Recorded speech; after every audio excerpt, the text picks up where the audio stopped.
Fair to say that everyone listening today is not superstitious, as I welcome you to episode 666 of the Juicebox Podcast.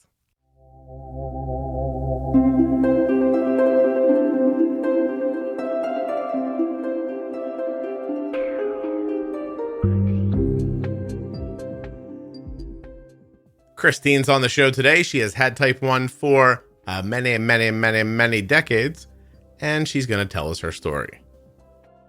If you play this next bit in reverse, it will reveal who killed President Kennedy. Please remember today that nothing you hear on the Juicebox Podcast should be considered advice, medical or otherwise.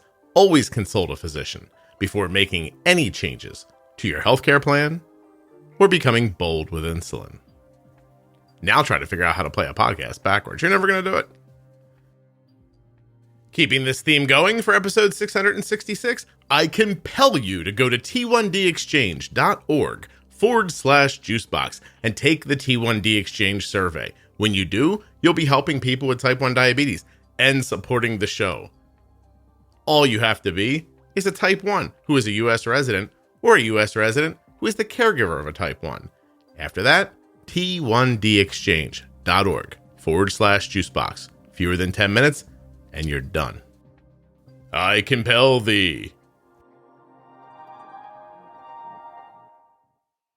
This show is sponsored today by the glucagon that my daughter carries, Gvoke HypoPen. Find out more at gvokeglucagon.com/juicebox. Today's podcast is also sponsored by Touched by Type 1. Visit touchedbytype1.org or find them on Instagram and Facebook. I mean, honestly, you could probably do all three of those things. Find them on Instagram, Facebook, and visit touchedbytype1.org. Hi there. I'm Christine, and I'm recording from Oregon. Oregon. Grew up in Wisconsin, and I've been out here, though, most of my life. You went from Wisconsin to Oregon when you were younger? After college, I went to school at the University of Wisconsin at Madison. You follow a boy to Oregon or something? A girl? Well, kind of. Yeah.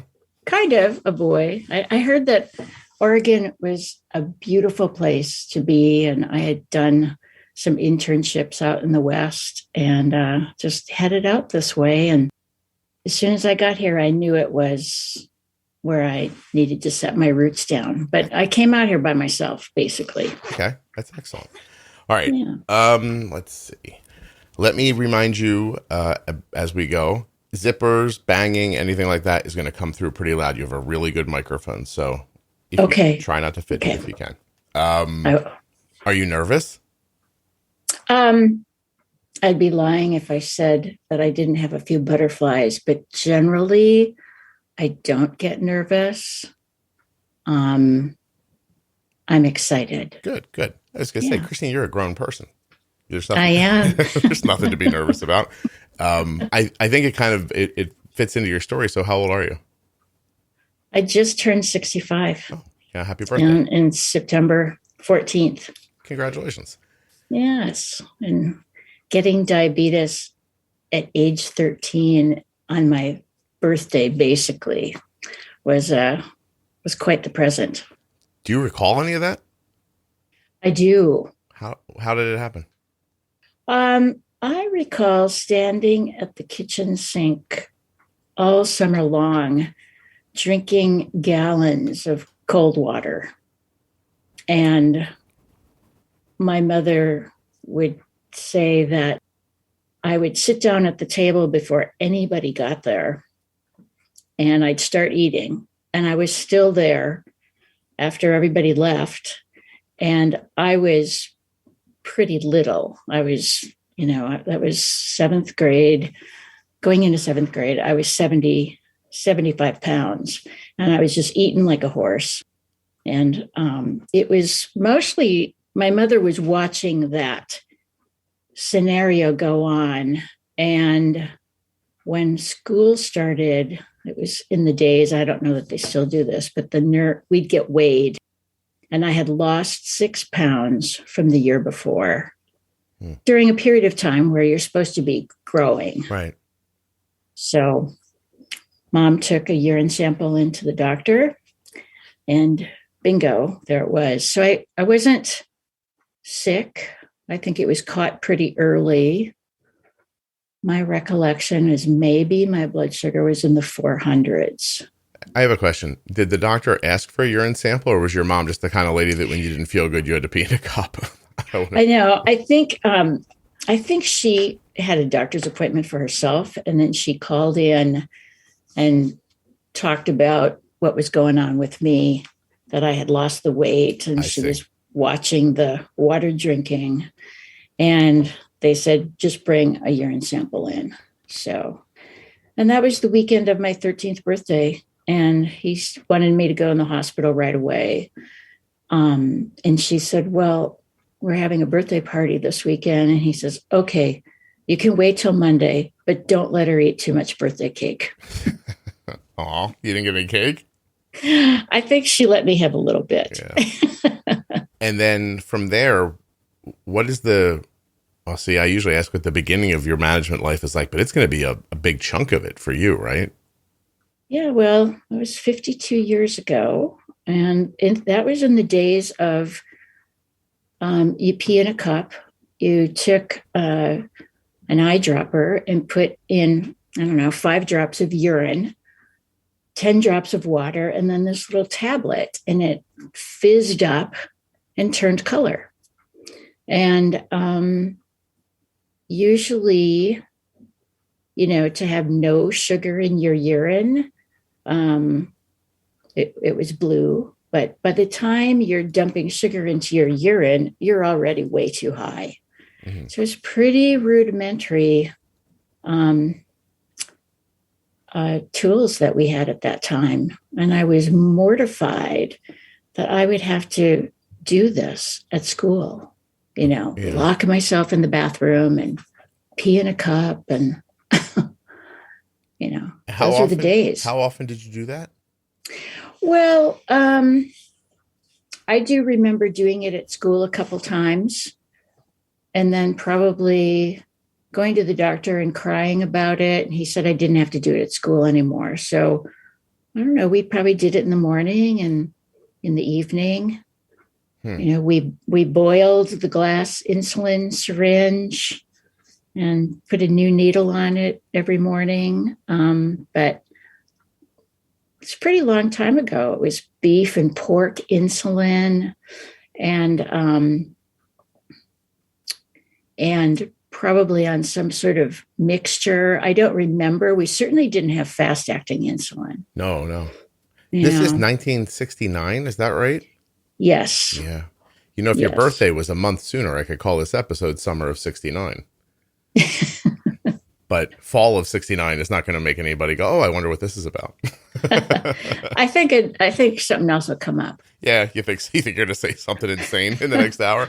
Yes. Okay, well, let's get to that part then. I do want to dig through a little contextually. Like you say it so offhandedly, like we boiled the syringes but you had a set, right? They were glass syringes with metal needles, and then every time you used them, they had to be sterilized. Right. I don't remember boiling the needle. I think there were disposable needles that you just clipped on the top of that glass syringe. Okay. But that went on because I was in 7th grade, and I just kind of remember that glass syringe for a long time before they came out with the disposable needles. Mm-hmm. So, yeah, the doctor didn't say I had to keep doing that urine test at school, but I was doing it at home. What was the goal of the test? The goal of the test was to have it be blue. That meant you didn't have sugar in your urine. But again, my recollection was that by the time it turned a different color, was that you had already dumped a lot of, from your blood, filtering out the sugar into your kidneys. Your blood sugar was already pretty high. So that was the best that we had at that time. But I mean, if it wasn't blue, you didn't get more insulin, right? No. What, did you stop eating or run around, or what was the plan then? You just kept taking your insulin dose. There really wasn't much strategy that I remember. It was, I was on one of those diets that they called the exchange diet. So for breakfast, I had 2 starches, a protein, a fruit, a milk.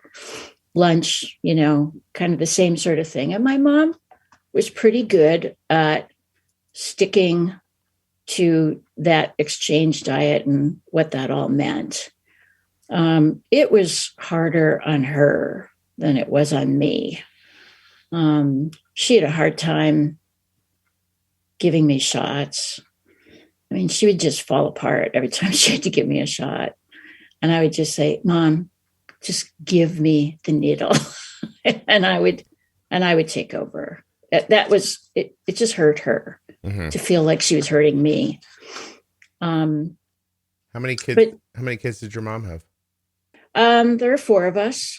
But we were all really stretched out. I had an older sister who was 8 years older than I was. And then I came along, and then a younger sister who is almost 4 years younger, and then another brother who is, there was almost 8 years between him and I. Wow. So is your mom only fertile every 8 years, or? I didn't get to ask her before she died. What was that family planning? What the heck was going on in between? I know that there was one miscarriage, I think between me and my younger sister. Who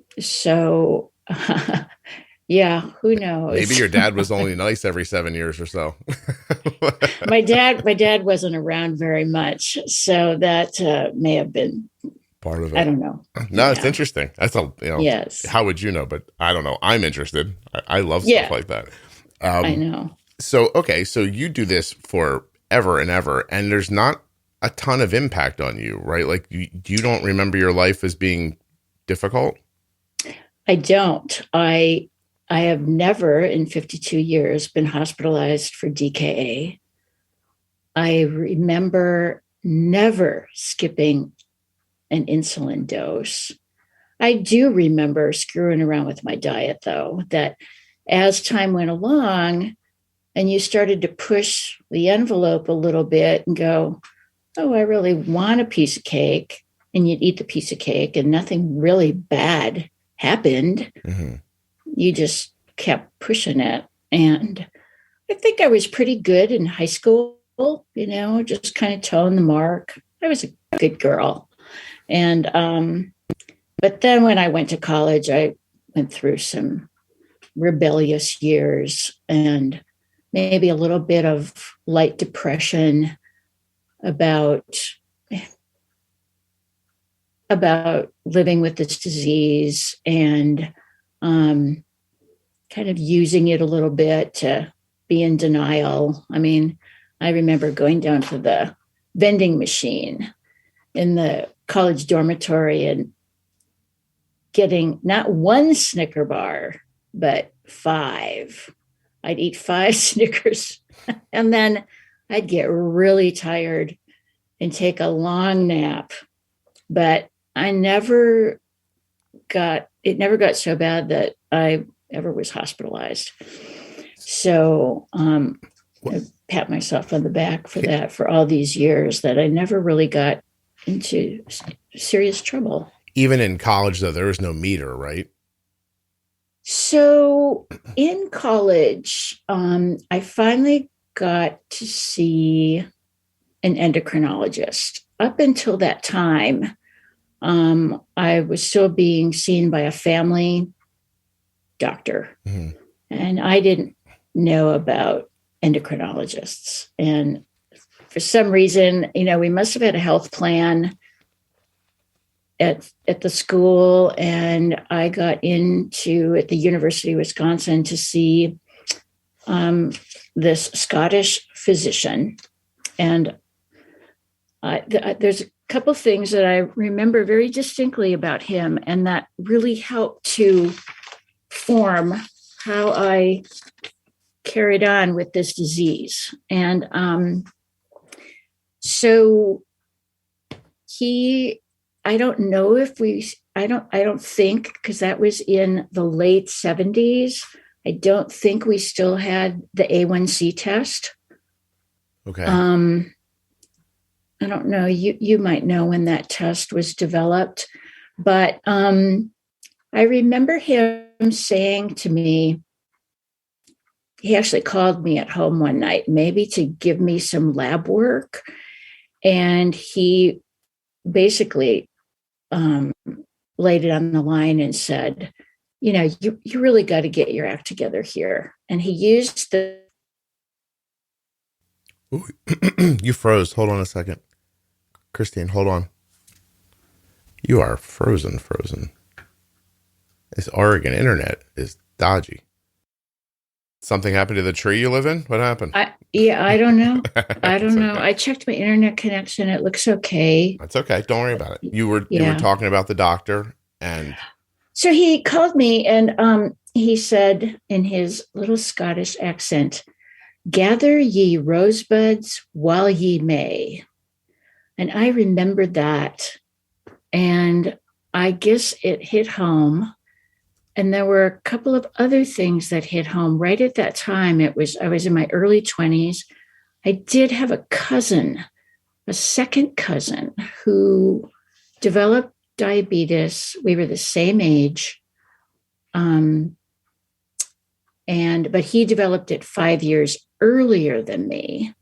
And when he was 21, he lost his sight due to diabetes. So I had this doctor telling me this. I had my cousin who had just gone blind. And I was like, oh my God, this stuff is real. I better start paying attention here. And I got on the bandwagon. And I also was studying to be in a health occupation. I was vacillating between two different fields.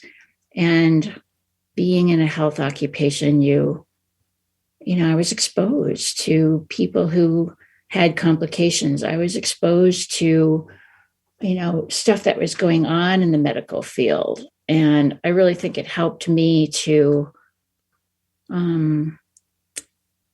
get on board pretty quickly. Yeah. He was telling you, by the way, gather ye rosebuds while ye may. Proverb, act, and it means enjoy yourself now before your situation's changed. Exactly. The rest of the poem goes, gather ye rosebuds while ye may, old time is a flying, and this same flower that smiles today, tomorrow will be a dying. So that really stuck in my head. And I'm grateful to him for that. I got involved in a couple of research studies in college. He did one. He asked me if I would volunteer to be hospitalized for a week.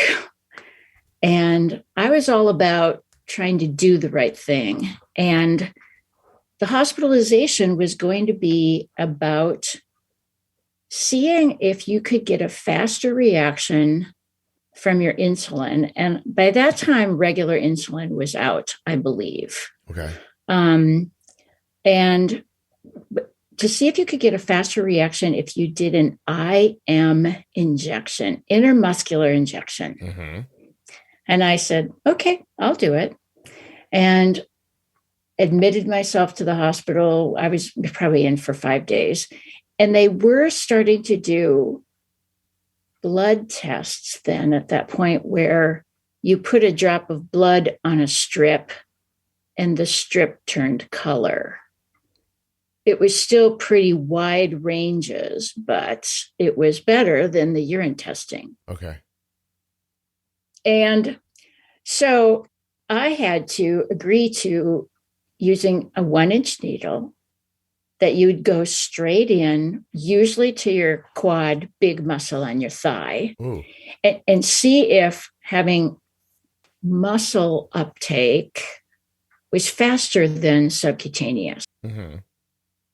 So I don't know what they used to measure I don't know how long I did it for, but it was an interesting theory, and it didn't go on very long.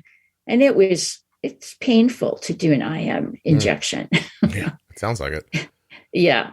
And the benefit wasn't real clear. And, he said I didn't need to keep doing it. But Gotcha.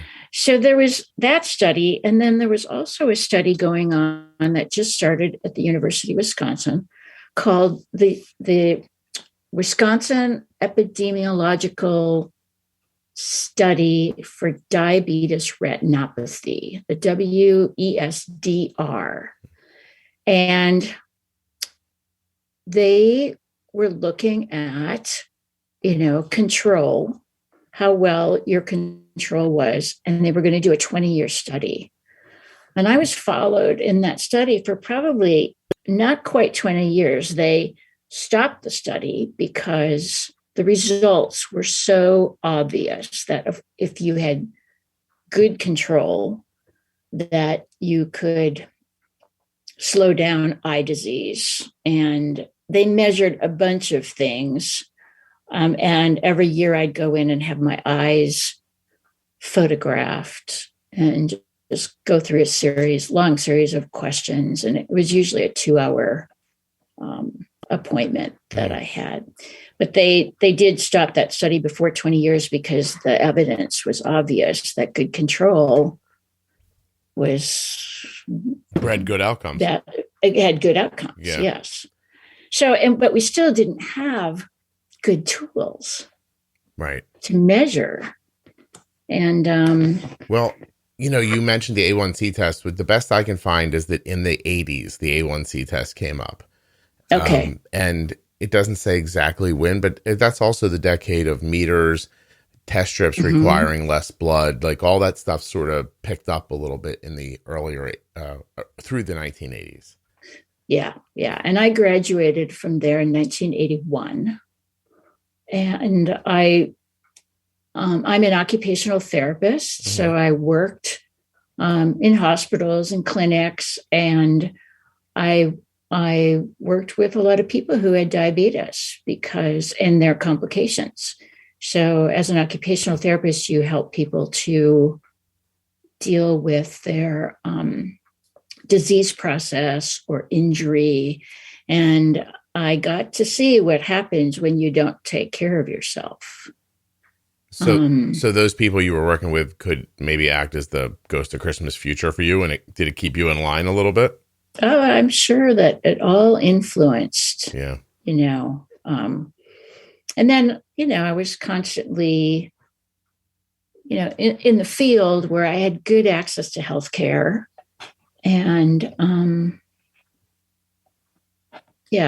all of it helped. I'm really glad that I chose that occupation, and I had that sense of, and I don't know which doctor along the way said, this isn't a death sentence, getting diabetes. There's a lot worse things out there. And I looked at, our family history, and there were things in our family history like depression, developmental disabilities, muscular dystrophy, alcoholism. And I thought, maybe diabetes isn't so bad. We all get somehow struck down with something in our lives, and diabetes teaches you how to live balanced and healthfully, exercise, eat right, all those things. Right. And I took on that attitude of, this isn't horrible. In college, I think it was probably through going into that university health clinics, somebody told me about a support group. And from college on, up until even now, I've always been involved in some sort of support group around diabetes.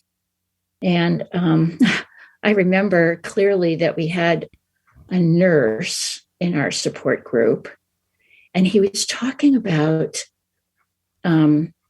how, and again, this is late 70s, early 80s, how he says, well, if I wanted to eat a little bit more, I would just take some more insulin. And we all, the rest of the people in the group, we just gasped like, oh my God, you can't do that. You can't just take more insulin. Mm-hmm. And he said, why not? And it was that first sign of, yes, you can take more insulin to cover more carbohydrates Yeah. And so, of course, that's where we are now. Well, I want to ask you a couple of questions before we keep going. So you said there was like muscular dystrophy in your background. That's autoimmune, I think, right? Yeah, maybe. It was on my dad's side.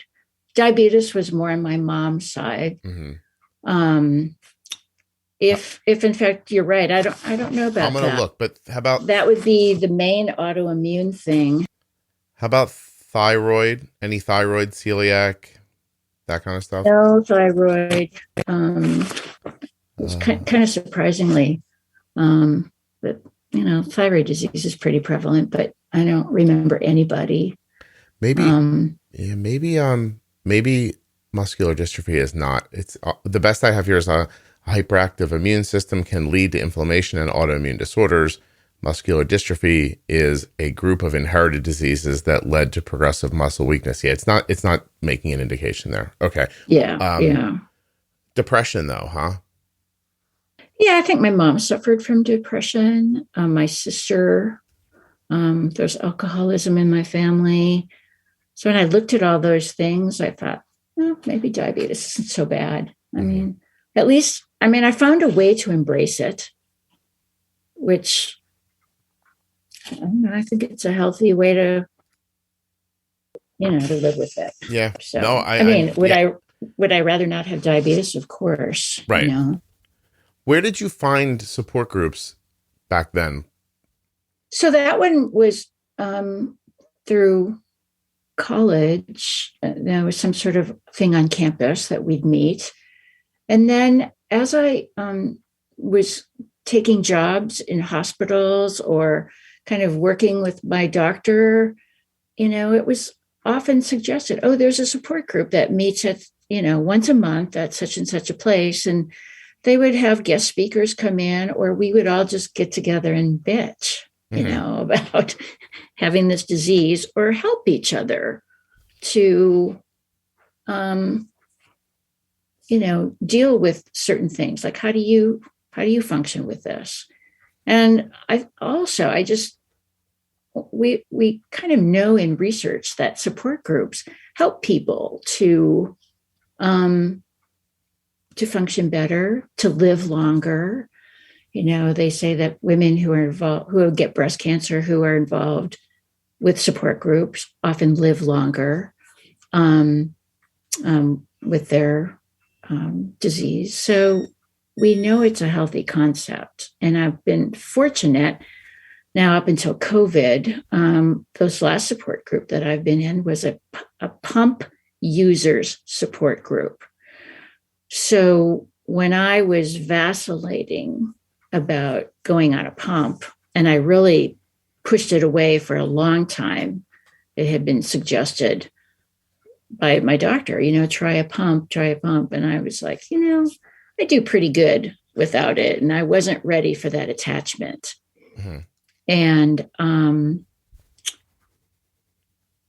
it wasn't until I was in my 40s. So I went along, jotted down some notes last night I probably went along about 30 plus years on MDI. And I've been on a pump now for 20 plus years. Wow. And what pushed me to finally go on a pump was that I couldn't remember, like, when did I take that shot? How much did I take? And when was my insulin going to peak? I just couldn't remember. It's just start to lose your mind in your 40s and 50s. And I was like, okay, I succumb.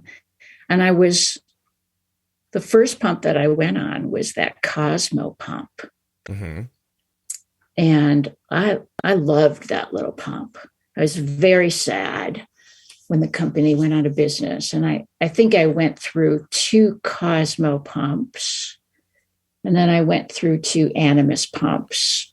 Those are the ones that you hear people, they're very romantic about, the Cosmo and the Ping, right? Was that the, yes. Yeah, people I, love those. I liked the Cosmo. I did not like the Ping. No? The endless scrolling just started to get to me. And so when they came out with the touchscreen on that Tandem, I couldn't wait to get that. So I've had 2 Tandems now, and I'm going to be up for my next Tandem next year. Can we talk for a little bit about what it's like to get older when you have to remember all this stuff? Because I'm 50 and I search for words. Sometimes I have a fairly decent vocabulary. I don't whip it out all the time on the podcast, but there are times I couldn't tell you where to go to look for it, but I'll talk around not remembering a word. And I'm pretty good at it, so you might not hear it, but I'll feel as I'm speaking, when I get going, I know what I'm saying before I say it. So I'm 5 words ahead and I'm like, oh gosh, it's almost like looking up the road and seeing a tree fall across the road. And I'm like, oh no, there's a tree across the road, meaning I don't remember the word I want. And then I will speak an entire sentence to avoid needing that word. Like I'll explain the word instead of doing that. That's one of the things I've noticed as I get older. Yes. But I don't have to remember that I gave myself insulin and is there fat in what I ate and stuff like that. I really do want to know what that's like. Well, I would say that right now at 65, if I have any big fear that I have about continuing to manage this as I get older.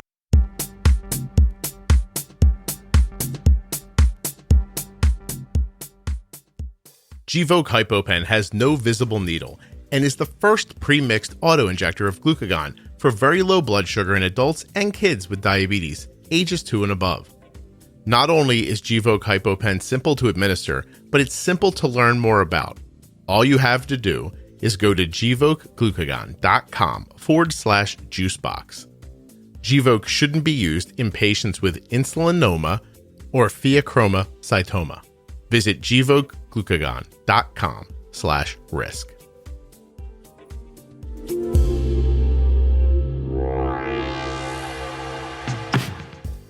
We're going to get back to Christine in just a moment, but before we do, I'd like to remind you to go to t1dexchange.org/juicebox and take the survey. Also to go to touchedbytype1.org and find out what they're up to over there, helping people with type 1 diabetes as they do. Find them on Instagram, Facebook, and on their website, touchedbytype1.org. I'll remind you that the links to these sponsors and all of the sponsors can be found in the show notes of your podcast player and at juiceboxpodcast.com. No kidding, when you click on the links and support the sponsors, you are keeping the show frequent and free. So I appreciate your support very much. That's it. You ready? Here comes Christine. Continuing to manage this as I get older. So certainly going on a pump helped immediately with, all the history is right there. I can just go and look and find it. Okay. But you're right. As I'm aging, I'm noticing that I can't walk from a room to room without going, oh my God, what am I doing here? There was something I was going to get and I have to retrace my steps. And it does impact, it impacts everything, but particularly, diabetes. And I heard a statistic once about that as a diabetic, I am thinking and having to make at least 200 or maybe 300, I don't know what it is, extra decisions in a day about what I'm putting in my mouth, counting, doing the numbers. The pump does numbers for me, but all the little things that as a diabetic, you are thinking about that nobody, people who don't have diabetes don't have to think about. And when you think of 200 extra little pieces of detail in a day, that's a lot. Yeah. And so it is a fear that I have about what am I going to do what if I forget the steps of,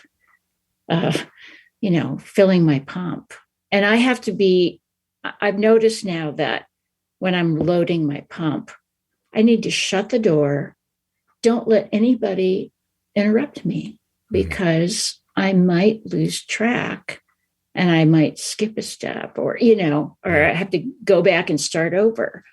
But yes, I am noticing the impact of just age. Just age. Yeah. Yes, exactly. I mean, as a person who worries about a person who has diabetes, I think the way I always thought of it is the first thing that concerned me greatly was, of course, Arden was diagnosed so young. And so when they're telling you stuff like, don't worry, side effects from diabetes and those impacts, they don't come for 30 years. And I was like, oh, well, she'll be 32 then when she starts having problems. Like, that's not comforting, No. Were you trying to comfort me? Because that didn't do it. Mm-hmm. Then there's the thinking about being on your own and that whole process that you spoke about kind of, just rebelling against life and going through that late adolescent period. Getting out of your 20s alive, basically that feeling. And then, having to build a family, being concerned that if you make a baby, is your baby going to have autoimmune issues as well? Is that something you want to give to someone else? And is it a burden you want to add to yourself? Because now you're not, I think about how difficult it is to be the parent of a child with type 1, but I don't have type 1. So if you add that, is that an extra thing? And then I think about the getting older part that we just spoke about. And then the part that scares me the most, that if I talk about too long, I will just cry, is what about when dexterity goes when you get older? Like with your hands and grabbing and twisting and being able to manipulate small things and buttons. And then I feel like, oh God, like there'll be a day if she lives that long, she'll have to go back to injections. And she won't know what the hell she's doing with that. And I won't be there. And, that's that kind of like tidal wave of how I think about all that stuff. Yeah. So I did make some decisions in my life based on just what some of the things you just talked about. I did not have children. And I remember my doctor at the time, who was he was an endocrinologist, saying, okay, now's the time. I didn't get married till I was like 30. He says, but if you want to have a baby, you should do it sooner rather than later. And pumps were just coming out. And he said, we can put you on a pump during your pregnancy, which would help. And I was sitting on the fence. And the one thing that probably, multiple things, but a big thing that stuck out was I can probably get through this pregnancy successfully. I will be a good mother, but I will probably not take as good a care of myself because I'll be taking care of a kid. Mm-hmm. I knew that my own, my energy would go to taking care of the kid instead of taking care of myself. Okay. And I have moments right now where I feel like I really wished that I had a kid. Just one would have been nice, but I didn't. And I made the best decision that I could at that time. And I probably wouldn't be as in good health as I am right now. I think. I could be wrong. Sure. But definitely pregnancy is hard on your body, anybody's body. And when you're diabetic, it's going to be a little bit harder. So, I did that. That was a pretty large part of my decision not to have children. How was your husband with that? He was okay. I think he sat on the fence as much as I did. And so. Are you guys together? Is he? No, we're no longer together. So, okay. But at that time, it felt like he was in on it. Yeah. Yeah. He was supportive. Right. And so it wasn't like, he really felt like he wanted to have a kid, and he was disappointed by the fact that I wasn't going to lean in that direction. Mm-hmm. Is that one of the more difficult decisions you've made? I suppose, none of the kids and my siblings, nobody had children. So there's really no, yeah. Out of four of us, nobody had children. Purposefully for the other three? I think because my dad was not around very much, I don't think we had a really great role model of good family, what a good family looks like. Mm-hmm. And that may have been part of it. I think my youngest brother may have wanted to have children and his wife didn't. My older sister had some stepchildren, and then I have a younger sister who might have, but she died of alcoholism and at a pretty young age. And so, yeah, probably lots of different reasons, but it is unusual to have 4 kids and there were no offspring. I need to ask you, just so I don't wonder the whole time, your father not being around, was that alcoholism? I think so. Okay. Yes. Hidden alcoholism. Did he fight? And I didn't realize that until he was almost dead. It was like, oh my God, that's why he was never around. He had his own business. Mm-hmm. And I think he was drinking over there. And I asked my mother about it one day. They were both ill in their 80s. And I said, was Dad drinking over there in his welding shop? And she changed the subject and said no so fast I got whiplash. Did he fight in the war? Pardon me? Your dad fight in the war? He was in World War II. He did not do combat. Okay. He had a desk job Gotcha. In the Army because of something. I think because he had a vision thing, they gave him a desk job. I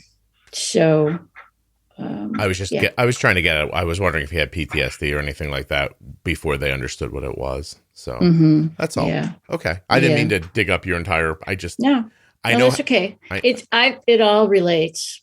It all relates. Yeah. No, I think it does too. And sometimes I hope that people can see that some of these details make some of the bigger statements make more sense, and then they become valuable and not just you and I chatting for no reason. I appreciate that. Thank you. Yeah. So now it's funny, I've heard a little beeping. What technology do you use right now? I don't know what was beeping. I have a tandem pump. With a Dexcom? I have a Dexcom. Oh, it did just beep. Yeah, you heard that. Yeah, it's beeped twice. Didn't. Your blood sugar's, whatever your high threshold is, you hit it about 10 minutes ago. You're right. I know. So I ate oatmeal. I ate oatmeal this morning for breakfast because I didn't want to. I wanted a little spike this morning. I can eat oatmeal without getting a spike, but when I'm getting too low, I start not to think clearly, and I wanted to be thinking very clearly this morning. So that's interesting. Are your goals based on that? Really? Like obviously your goals are where you feel good, but are yours different than like somebody else's perhaps? So you mean you want to know what my targets are set at? And have they changed as you got older? Oh, they've changed as I've listened to your podcast. Oh. They're getting tighter and tighter and lower. I mean, I have my parameters set at between 70 and 150. Nice. And, when I was on MDI for 30 plus years and they started doing A1c tests, I always on MDI was hovering in the low 7s. Mm-hmm. Probably when they first came out with the A1c test, I might have been an 8-ish. I don't remember being much more than an 8. And then that test really kind of made me hone in better. And I always was in the mid 7s. And then once I got on a pump, I dropped down into the 6s. And my last A1C, and I never, ever thought this would happen, even though I was listening to you, I was getting bolder with insulin, I was doing pre-bolusing and working with my basals. I thought, there is no way I will ever get into the 5s like some of these people are doing. I just thought, that is phenomenal. But my last one was a 5.6. Wow. That is amazing. Good for you. I know it. And it was like, it seemed effortless. So the one thing that, we were talking about these aging issues, and the one thing I wanted to emphasize was, the idea of complications that we all, we learned about if, the complications of diabetes, if you aren't trying to stay in control, eye, kidney, vascular system, and all that.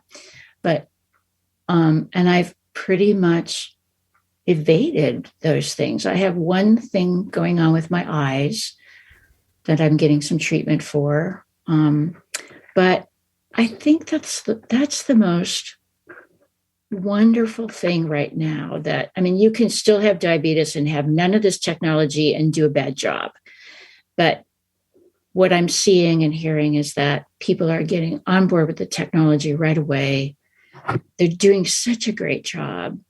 They're not even, they get diagnosed with a A1C of 10, and then in 3 months, they're down in a normal level. It's like, we are going to get to a period of time where we don't see those complications I hope anymore. So. And that is so much, I think, for families, parents to hang on to, the idea that, wow, I can pretty much raise my kid normally. I had this attitude of, this disease isn't as bad as a lot of other things could be, but now you can have this disease and really hone in with all the technology and hopefully not have to be looking at any complications down the road. Yeah. No, it's only been a number of decades. It's funny when you talk about your life and you say, I was MDI for 30 years. I'm over 20 years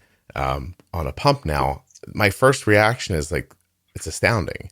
It feels like you've lived lifetimes inside of a lifetime is how it makes me feel. Mm-hmm. And at the same time, when you really consider it, there's, past the late 80s, diabetes started to move in a completely different direction. And if you even cut away the 80s and the 90s from your analysis, the last 10 years is astonishing compared to the first, decades.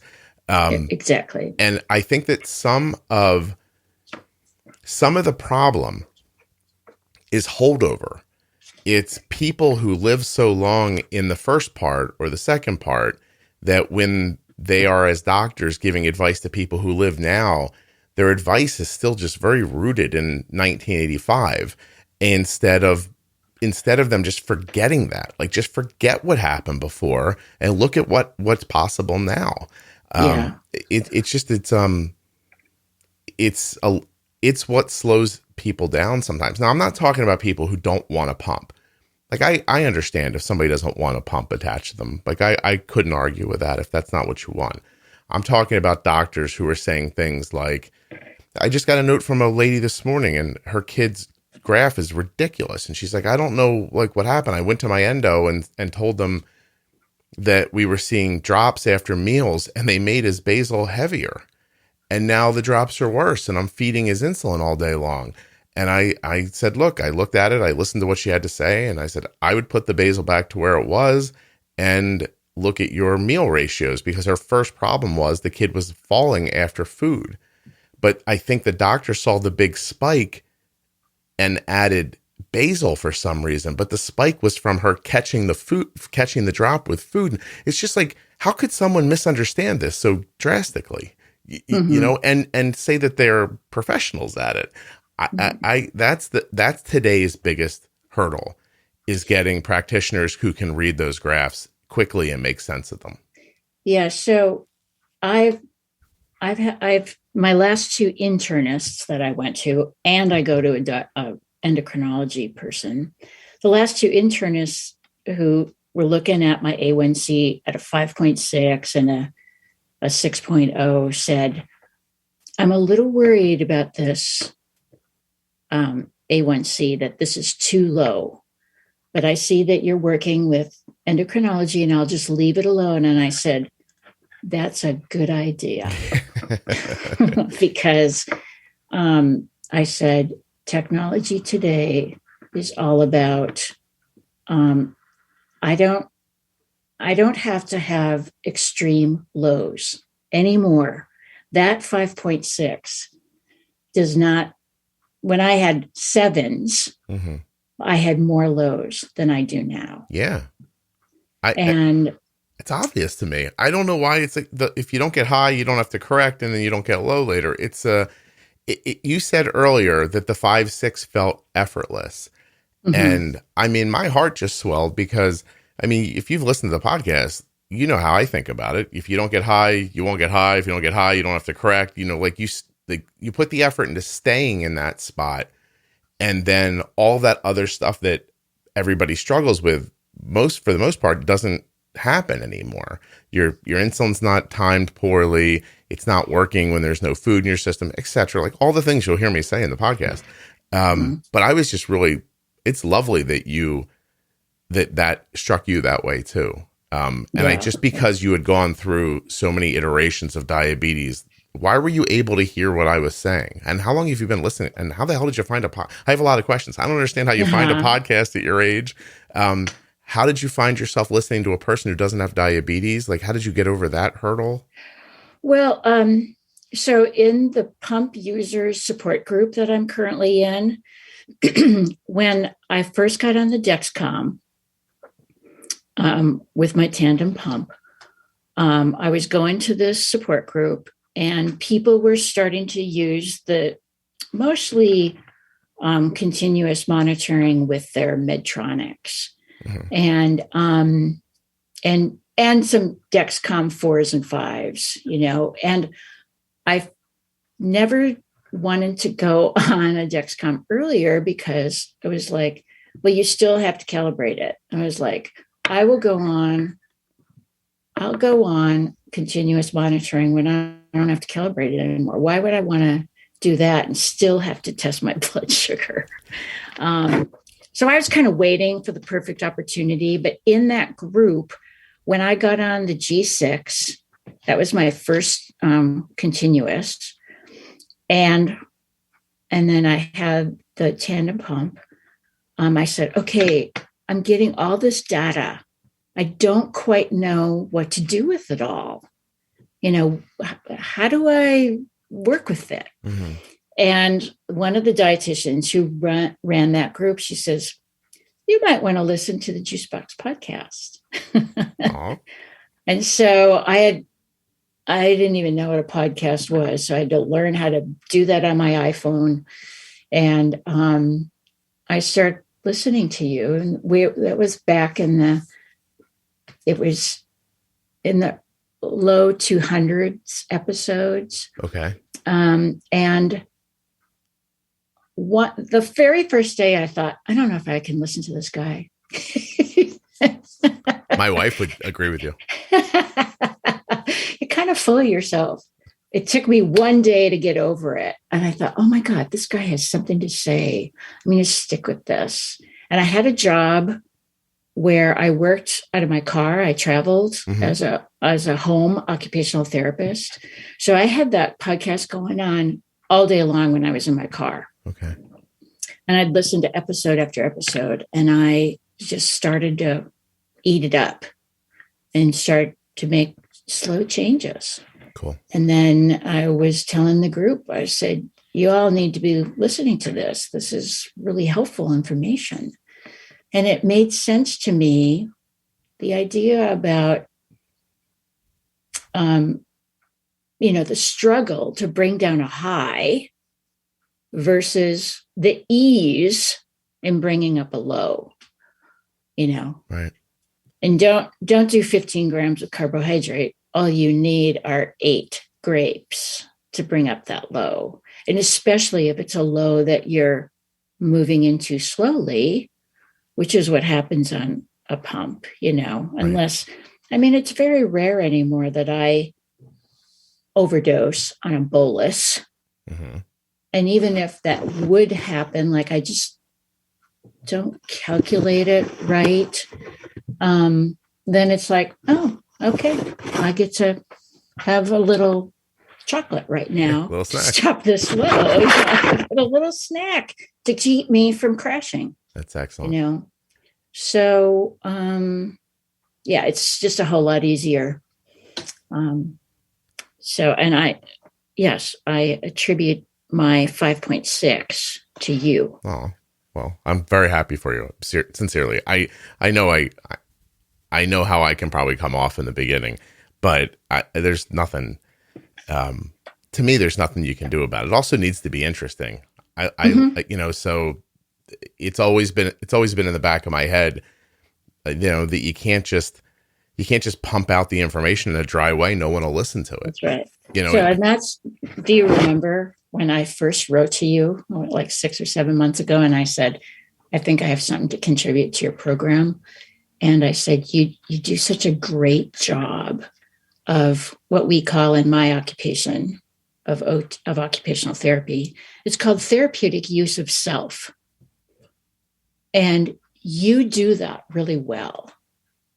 And it allows you to connect with people. And it always allowed me to connect to my patients in a way that I did not see my coworkers necessarily connecting. It's putting your whole self into it. It's putting your experiences to develop a connection and rapport between you and your listeners, between you and me, the person that you're interviewing.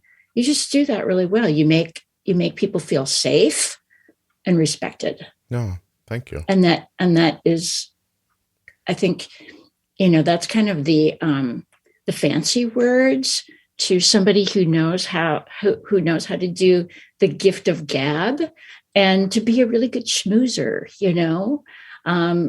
You've been told that by, who was it? Katie Couric that told Katie you Couric. You have a good way with people. Was she the one? Yeah, she was the one. She said, you don't, I was doing her television show, and when it was over, she said, all those people, they were waiting for you to talk again. They didn't care what the other people were saying. And, and I was like, I could feel it. I have whatever that is. I don't know that anybody wouldn't have it, but when you're talking and you can feel people moving, you can feel their emotions moving or their interest moving on your words. It's an electric feeling. And so I knew that it was happening, but I didn't have the context for it that she had because she had watched it so often, I guess, in the past. And using humor and storytelling, your personal experience, it's just all part of it. And it just makes people, believe in you and connect. Thank you. It's the difference between, you as a really good podcaster and or me as an occupational therapist, between somebody who's successful at it and somebody who's just kind of doing their job. Right. The way I think about it, if we want to go behind the curtain, I guess, is that I think there's something valuable about me not having diabetes because of that sort of dispassionate breakdown that I can do of what's happening. Whereas if you talk to another type 1, their emotions are going to get into it pretty immediately. I don't know what it's like to have a low blood sugar and think I'm going to pass out. It sounds really scary, and I hope I never have to understand what that's like. But I can stand as a third party and tell you what it was like to watch it happen and where and what was important to do and when it was important to do to stop it or to slow it down more quickly or to have it come back without a spike, like that kind of stuff. Mm-hmm. I agree about the storytelling thing. I think people need to hear things slowly. I don't think having things shouted at you or bullet pointed is a valuable way to teach people things. And, you know, being comfortable is, I can't even take credit for that. You know, I won't say who in my family, but we were sitting around one day speaking about something, and I started talking and being vulnerable about how I felt about this situation, which led to another person in the room doing the same thing. And those people were older, and it made their spouse uncomfortable. And then it started like an argument. And I remember at the end, I was not part of the argument. The person who opened up after I opened up looked at me and said, "This is your fault."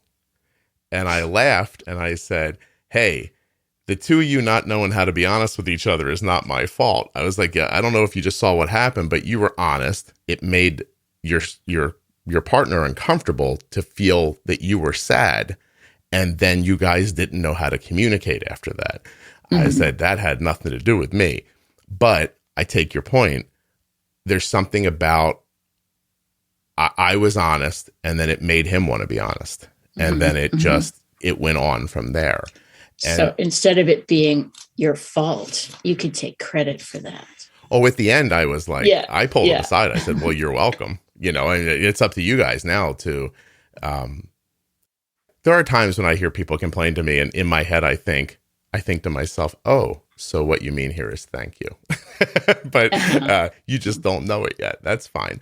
And it really is, it's an odd pairing, right? Like, why is it me? You know what I mean? But it all works, and I can't take credit for it working. It just works. And then that's the next step.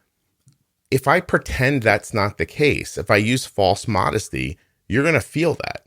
So I'd rather seem brash to you at first when you get to the podcast, and then you realize that maybe I deserve that feeling, than for me to pretend like, "Oh no, that's not, that kind of bullshit is," I think that fake stuff would turn people off. At least it would turn me off. So, I don't do it. When you hear me get embarrassed about something, I'm really embarrassed. Like when people say nice things, it has gotten easier for me to accept over time, but it's still strange. I mean, you're a person who over the last hour has painted an amazing picture of decades of living with diabetes.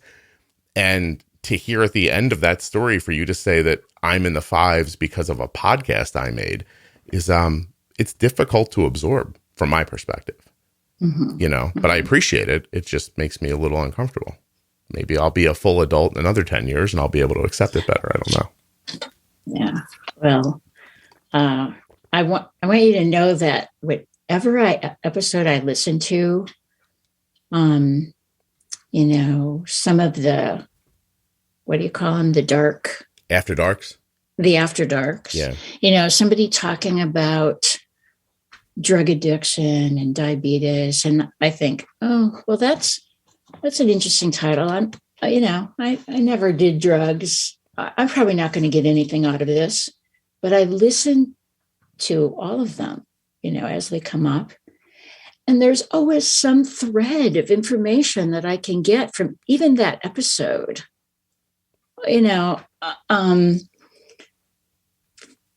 People talk about, just the emotions behind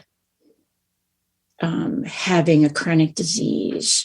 And even though I don't suffer from depression, I remember some depressing times and I just can, every episode, it just brings me back to so much history that I just love, kind of that piece of it where I'm constantly reliving some things or remembering some things that I had totally forgotten. Yeah. Well, there can be value in other people's perspectives. That's obvious, but there can also be value in you hearing somebody say something that's clearly wrong, and it can reinforce it in you. I mean, I don't agree with everything everybody says when they're on the show, but I don't stop to, I don't always stop to give my perspective that's opposite. Sometimes, sometimes the people who come on have to realize that by being so open and honest, they are going to reveal things about themselves that aren't maybe stuff that you would hope other people to see. But by letting other people see those things, you end up helping those people. I just got a note about something like 2 days ago where a woman said, hey, in this recent episode, when this person said, XYZ, how come you didn't correct her? And I said, oh, she seems really, sure about that for herself. But what I hear is then the person who thought to write in about it, that helped them because it solidified a thought they had. And so there's this sort of, there's a bigger responsibility in bringing people's stories out than it might seem to just a casual listener, right? I'm trying to accomplish more things than it might seem like, I guess. It seems kind of high-minded for a podcast, but it's actually true. So yeah.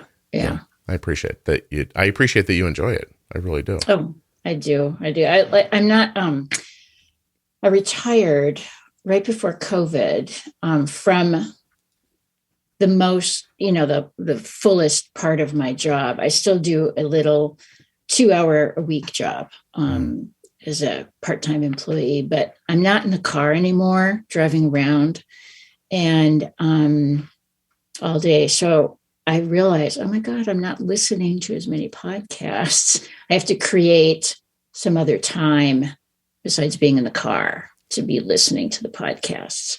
And when COVID came, I was so worried that is what was going to happen. That, oh gosh, people are going to stop driving and, this is it. Like I was worried, like, if the podcast, could fold, if people don't listen, advertisers won't be, inclined to advertise. If that happens, good luck all of you with me explaining to my wife that I'm now just making a podcast for all of you out of the goodness of my heart, because we have bills and children in college and things like that. And then the opposite happened. So it skyrocketed through COVID. And I was like, that went backwards. But your experience was the experience that I expected.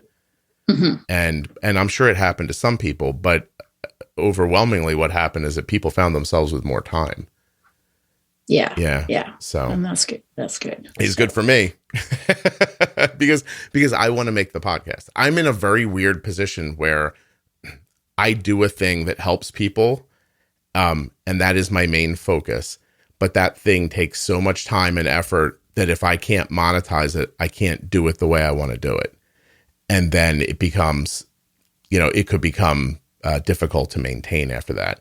I just feel lucky that I make money off of a thing that's actually valuable to people and that I enjoy doing. Like I never thought I was going to get all three of those things, like enjoyment, value, and a living. I didn't think I could get all of them. So I feel very lucky about it. Yeah. Having said that, you need to listen more, Christine. Okay, I do. Well, I have to learn how to turn on the podcast and sit in my office here. And I'm a quilter, so I can have it on while I'm sewing, and there's all kinds of ways. Anyway, are you enjoying yourself? Is this okay? Did you get out everything you wanted to talk about? Yeah, I think there was one I'm talking about, and this might give you a title today. I am going through one, I call it a minor complication. My cousin went blind when he was 21. Right. And he would have been 65 this year, but he died 2 or 3 years ago from all of the complications of diabetes. The diabetes was kind of from both of our mother's sides. And then his father had early heart disease. So he got the double whammy of having not only diabetes, but a cardiac condition as well. So over his lifetime of 62 years, he had 3 or 4 heart attacks. He had bypass surgery. He was having kidney shutdown. He lost his sight. He lost a leg. And, he was pretty much heading into another surgery for another amputation, and he died. Wow. But I have always, because I was involved in that eye study in college, knew right away to kind of make sure that my eyes are being checked every year, and been faithful about that. And I remember, the very first time having the physician tell me, well, we're seeing a little bit of background diabetic retinopathy, but it's kind of what we would expect to see in somebody's eyes who's had diabetes for 30 years. You don't have anything to worry about right now, but just maintain good control. So it was another reason to maintain good control. I had a cousin who was blind, and then I had a little bit of retinopathy. Well, so as the years went by, that little bit has changed, and I'm undergoing treatments now it's called diabetic macular edema, DME. And I go in, it started out being every month, but now it's every other month I call it my time to get the sharp stick in my eye. Oh. So I get an injection of, a very fancy, expensive drug called Eylea. I see advertisements for it on TV now. And it is something that I'm probably going to have the rest of my life, but it controls the edema that can, without the injections, the edema can get worse, and then it tugs at your retina or something like that, and you lose your sight. Wow. And so, had that been there, when my cousin was in his 20s, he wouldn't have lost his sight. And now I'm at that place where, at first was like, oh my God, I have to go have this treatment now. And instead of going down the rabbit hole of, oh, this is terrible, and getting depressed, it's like, hey, we have a treatment for this. I am not going to lose my sight. I just have to go in and get a sharp stick in my eye every 2 months, And so again, I've heard you talk about with your daughter of how, how much, you have to manage her disease and make decisions, and you guys text and you tell her what to do. And at first I thought, wow, she's a teenager. She should be able to do all that. Because I right off the bat learned how to do all of that. My mom was kind of incapable. She would just crumble. And so I had to learn how to do that at an early age. And then I could hear you talk about all the things that you did for Arden. And I thought, wow, she doesn't have to make those decisions. Isn't that, wow, I wonder when she's going to learn that. And then I thought, hey, if somebody texted me and said, hey, take 5 units of insulin and, what are you going to eat? I thought, that is pretty nice. Maybe I'd like that too. And then you talked about, hey, by the time she does have to start learning that by herself, there's going to be more technology out there so that she may not have to be learning all the things that I do for her. Right. The technology is going to change again and again and again because it is changing so rapidly.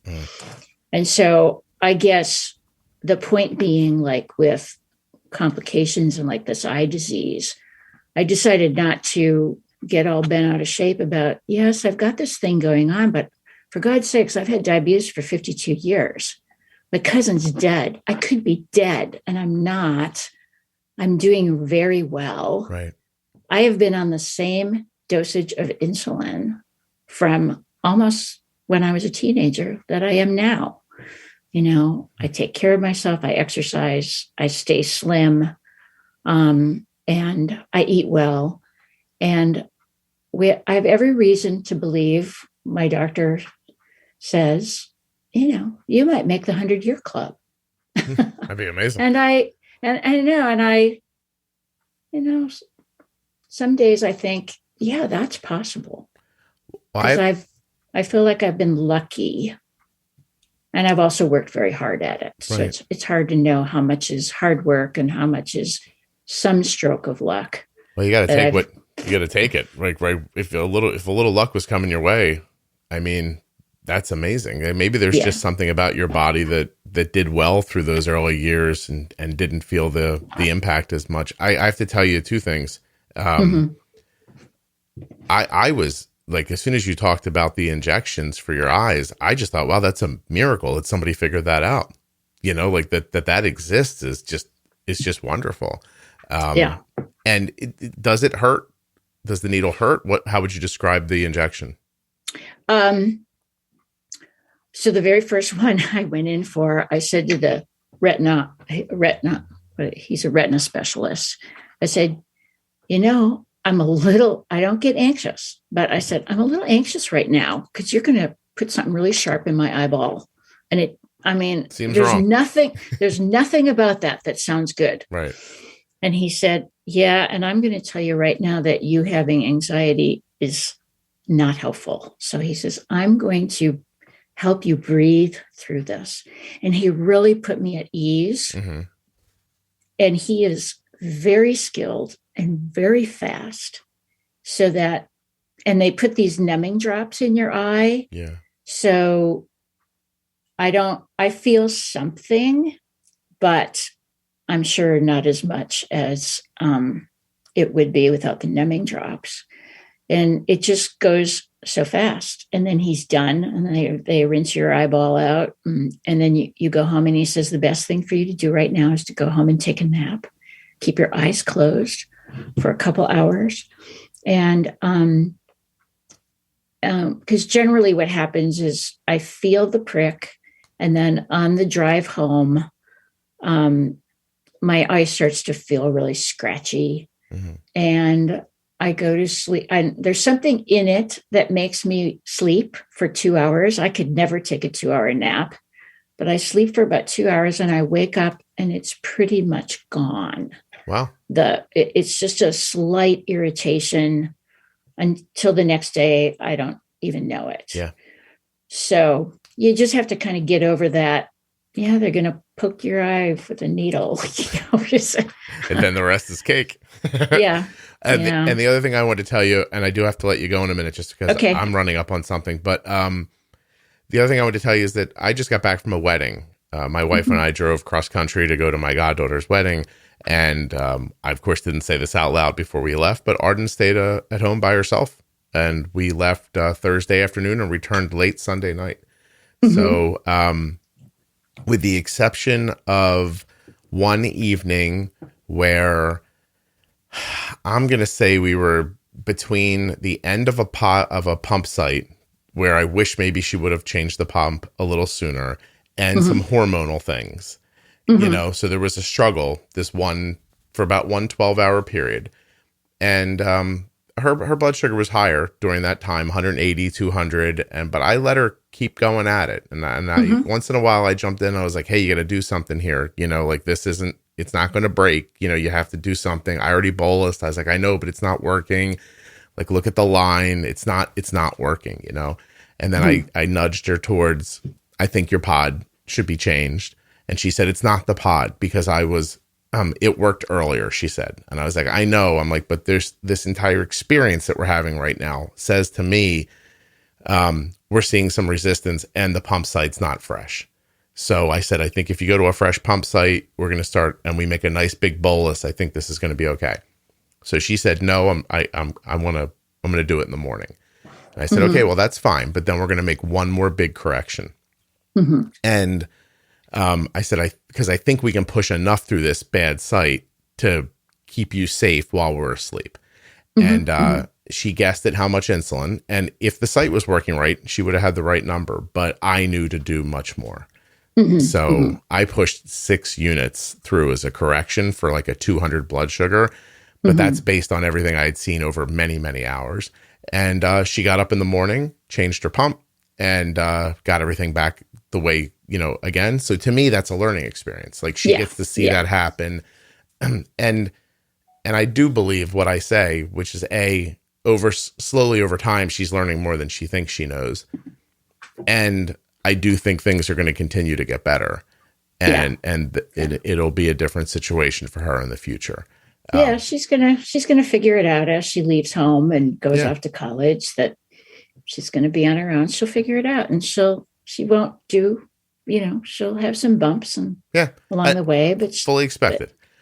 However, in the many years prior to that, I mean, I think we're up to 7 or 8 at this point. Like, imagine how crazy it is. I've lost track of how long Arden's A1C has been in the 5s. I don't even know.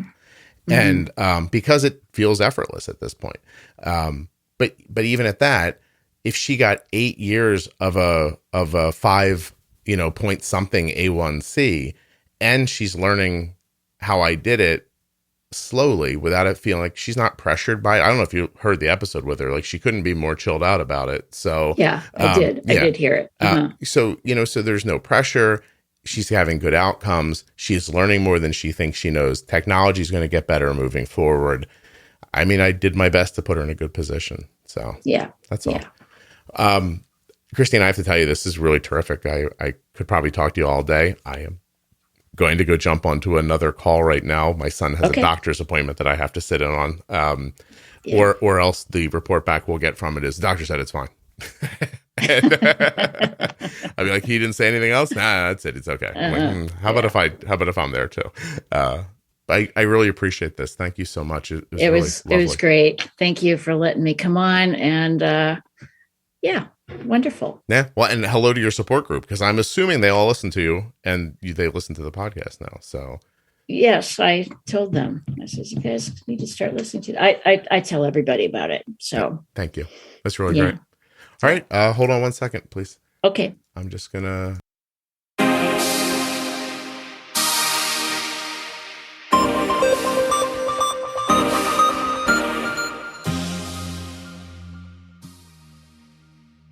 A huge thank you to one of today's sponsors, Gvoke Glucagon. Find out more about Gvoke HypoPen at gvokeglucagon.com/juicebox. You spell that GVOKEGLUCAGON.com/juicebox. And I just want to take a moment to thank Christine for coming on the show today and sharing her story. I really, really enjoyed our time together.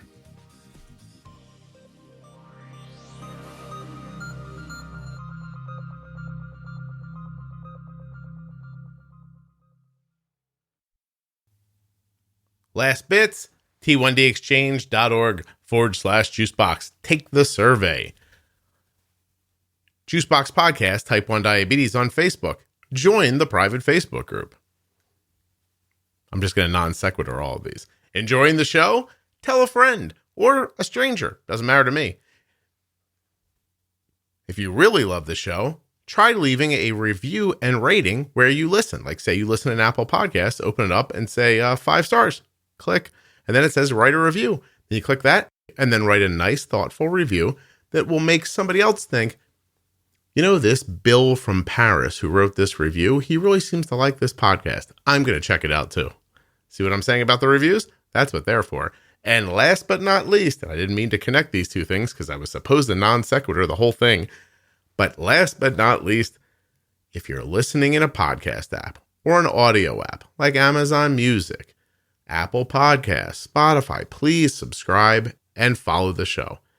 Some apps ask you to subscribe to be a follower. Some apps ask you to follow to be a follower. Fancy words? Not really. But they mean the same thing. Depends on the app you're in. Subscribe and follow. Subscribe and follow. I compel thee. Did you forget about the 666 thing already? It was only an hour ago. I am your master. You will do what I say. Subscribe and follow. Leave a review. Make it 5 stars. Support a sponsor. Buy a contour meter. You need a different glucagon. Your tubing is stinky. Don't you want to see your CGM numbers on your phone? right. It's enough. Just support the sponsors. I got to keep this thing going. Thanks so much for listening. I'll be back very soon with another episode of the Juicebox Podcast.